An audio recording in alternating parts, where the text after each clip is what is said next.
Hi friends, the title for today's video is Why Won't God Just Show Up and Tell Us All? Hi, I'm God, and I'm real. Many people might have asked themselves this question. I know I have. This is the best answer that I can think of. I made a list of the pros and cons of God revealing Himself directly to all of us. God's pros are we would all form one church, more people would constantly talk to Him, no one would fear death, everyone would desire a place in heaven. That's if He reveals Himself to all of us. And now, the cons of revealing Himself to all of us would be no faith is required and no risk is taken. Why would God risk all those positive advantages?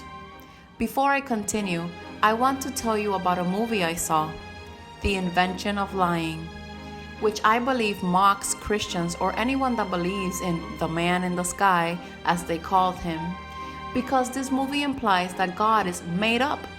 However, ironically enough, it's this very same movie that shined a light into my answer to this thought-provoking question.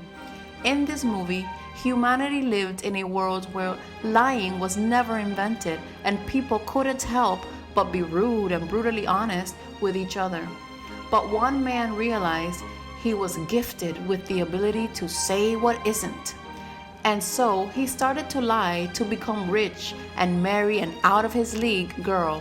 He fell in love with a beautiful woman, but she told him that she wouldn't marry him because if she did, her children would be short, fat, and have snub noses.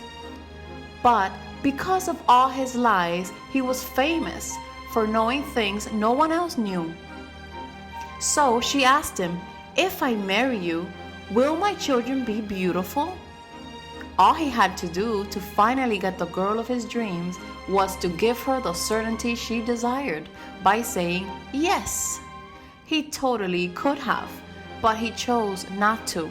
Why didn't he just say yes? Because if he did say yes, then he wouldn't get the kind of love he really wanted. A crazy, makes no sense, sacrificial, leap of faith kind of love. I believe God is willing to risk all advantages mentioned earlier in order to obtain the kind of love He really wants. Think about it.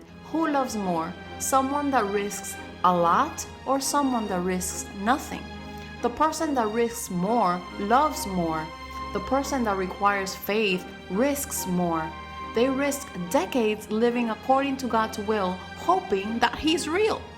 The person that is certain God's real risks nothing because they require no faith and therefore isn't capable of having a crazy, makes no sense, sacrificial, leap of faith kind of love. Maybe God wants heaven to be filled with people capable of this kind of love. And that is why He won't just show up and tell us all. Hi, I'm God, and I'm real. But if nobody knows God is real, how is He ever going to collect these kind of people? The people He wants to fill heaven with. I believe this is why throughout history He has always chosen a few people to reveal a little truth to so that they may spread the word. Even the people to whom a little has been revealed via NDEs, extraordinary apparitions, locutions, etc., don't have complete certainty. Even the 12 apostles who were face to face with Him had a hard time believing that He resurrected. Those chosen still experienced confusion and doubt. Perhaps it was a dream, a hallucination caused by lack of oxygen to the brain, or some other more logical explanation. So in a sense, like the non-chosen, they are also risking because faith is still required, and thus they are demonstrating being capable of this kind of love, though slightly less intensely. For more has been shown to them. On top of that, they also suffer more, ridiculed by others, perceived as crazy or liars, burdened with obligation to give testimony. So I wouldn't jump to say they are the lucky ones. As we see in the scriptures, John 20:29, "Blessed are they that have not seen and yet have believed.